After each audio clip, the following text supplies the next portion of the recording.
MP board कक्षा 10वीं वाले सभी बच्चों का माय डियर फ्रेंड्स सामाजिक विज्ञान का पूरा पेपर और उसका सॉल्यूशन मेरे द्वारा यहाँ पर बताया जा रहा है।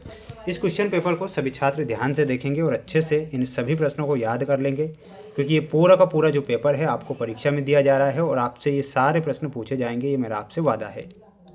देखिएगा, क्वेश्चन आपकी स्क्रीन के सामने है। प्यारे विद्यार्थियों, ये प्रश्न परीक्षा में आ रहे हैं, ये मेरा आपसे वादा है। सभी बच्चे ध्यान से इस क्वेश्चन पेपर को देखेंगे, बिल्कुल आप पेपर को मिस मत करना।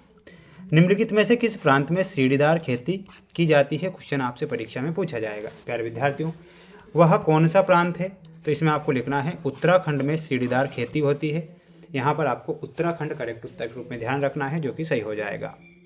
काली मृदा किस राज्य में मुख्य रूप से पाई जाती है? तो वह पाई जाती है महाराष्ट्र में।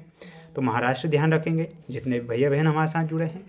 चैनल को सब्सक्राइब जरूर करके रखना, क्योंकि आपके लिए ही मैं ये मेहनत और प्रयास लगातार कर रहा हूँ, ताकि आपको परीक्षा में मेरे द्वारा अच्छे नंबर आपको मिल सके।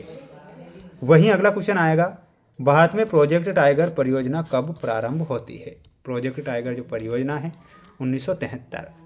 गांधी इरविन समझौता 5 मार्च 1931।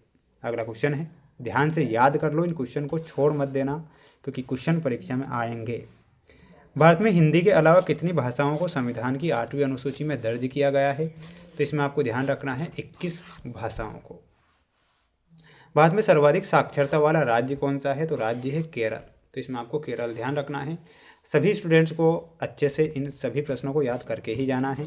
मैं आपसे कह रहा हूँ कि पेपर तो बाहर आपका नहीं जाएगा, लेकिन क्या आप पेपर को देख कर जाएंगे? पेपर अगर देख लिया तो प्यारे बच्चों, मेरा वादा है कि पेपर बाहर नहीं होगा। भारत की सबसे बड़ी कृत्रिम झील कौन सी है? तो कृत्रिम झील के बारे में आपसे पूछा गया है, तो यहाँ पर आपको लिखना है सभी बच्चों को गोविंद वल्लभ पंत सागर। क्या हो जाएगी?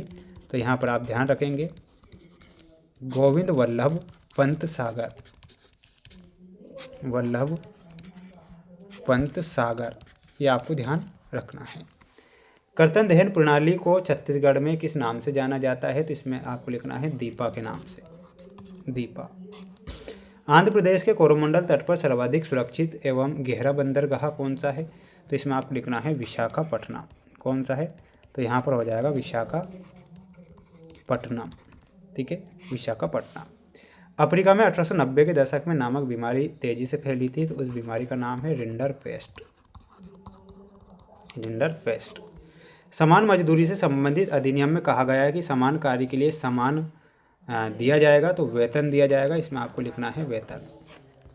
औसत आय को क्या कहते हैं? तो औसत आय को प्रति व्यक्ति आय भी कहते हैं। तो यहाँ पर आपको क्या लिखना है? प्रति व्यक्ति आय। क्या कहते हैं? प्रति व्यक्ति आय उसे बोला जाता है। ये आप करेक्ट आंसर के रूप में करेंगे।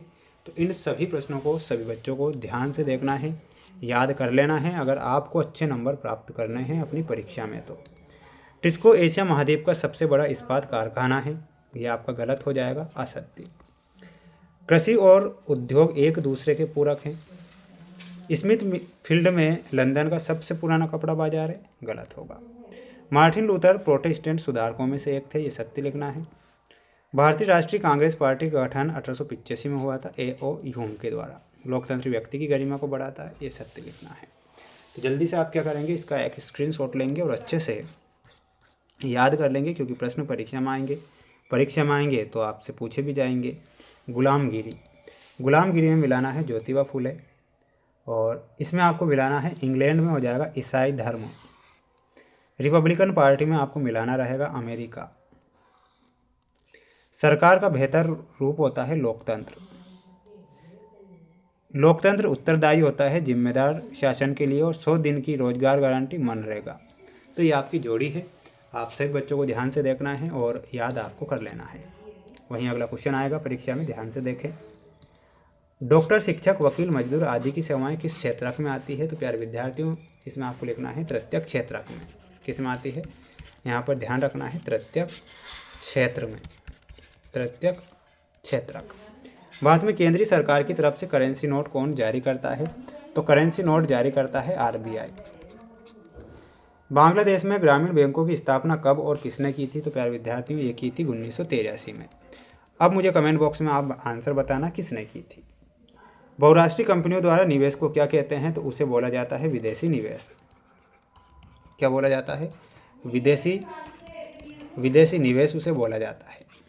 सूचना एवं संचार प्रौद्योगिकी को संक्षेप में क्या कहते हैं?